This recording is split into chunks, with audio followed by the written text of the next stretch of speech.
എനിക്കെൻ്റെ ലൈഫിൽ ഞാൻ ബ്ലെസ്ഡ് ആണെന്ന് തോന്നിയിട്ടുള്ള ചില കാര്യങ്ങളിലൊന്നാണ് എൻ്റെ ചുറ്റുമുള്ള കുറച്ച് നല്ല ആൾക്കാർ, കുറച്ച് നല്ല കൂട്ടുകാർ. ഞാൻ +1 +2 പഠിക്കുന്ന സമയത്താണ് ഈ മുതലെല്ലാം ഞാൻ ആദ്യമായിട്ട് കാണുന്നത്. ഇവളെക്കുറിച്ച് പറയുമ്പോൾ ഞാൻ ആദ്യം ഓർക്കുന്നത് എന്താണെന്ന് വെച്ചാൽ, ഞങ്ങൾ ആദ്യം തന്നെ ഫ്രണ്ട്സ് ആയിരുന്നു. അപ്പം അങ്ങനെ ഇവളെൻ്റെ കയ്യിൽ കുറച്ച് സാധനങ്ങൾ സൂക്ഷിക്കാൻ തന്നു വെച്ചാൽ കുറച്ച് ഇവളുടെ എക്സ് ബോയ് ഫ്രണ്ട് കൊടുത്ത കാർഡോ അങ്ങനെ എന്തൊക്കെയോ സാധനങ്ങൾ. അങ്ങനെ കുറച്ച് നാൾ കഴിഞ്ഞപ്പോഴത്തേക്കും അവൾക്കത് എൻ്റെ കയ്യിൽ നിന്ന് തിരികെ മേടിക്കാൻ പറ്റുന്ന ഒരു സാഹചര്യം വന്നു കേട്ടോ. ഈ പുള്ളിക്കാരി അന്ന് അത് തുറന്നു നോക്കിയപ്പോൾ അവളുടെ ചെറിയ കമ്മൽ എന്തോ മിസ്സിംഗ് ആണ്.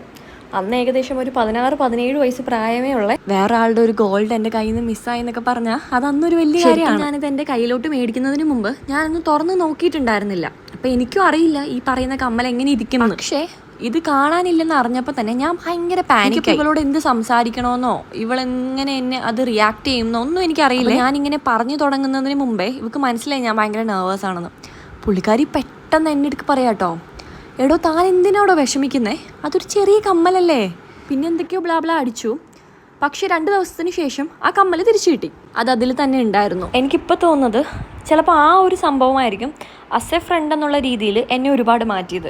ഇവൾക്കിപ്പോഴും പക്ഷേ അറിയുന്നുണ്ടാവില്ല ആ ഒരു കാര്യം എന്നിൽ എത്രത്തോളം ഇമ്പാക്റ്റ് ഉണ്ടാക്കിയെന്ന്. അതുപോലെ എൻ്റെ ബർത്ത്ഡേക്ക് ഗിഫ്റ്റ് തരാൻ വേണ്ടി മാത്രം ഈ പുള്ളിക്കാരി ആലപ്പുഴയിൽ നിന്ന്, എൻ്റെ വീടപ്പോൾ കുറച്ച് ദൂരെയാണ്, അത്രയും റിസ്ക് എടുത്ത് വീട്ടിൽ കള്ളമൊക്കെ പറഞ്ഞ് എൻ്റെ വീട്ടിൽ വന്നു. എൻ്റെ വീട്ടിൽ ഒരു ദിവസം ഫുൾ സ്പെൻഡ് ചെയ്തു.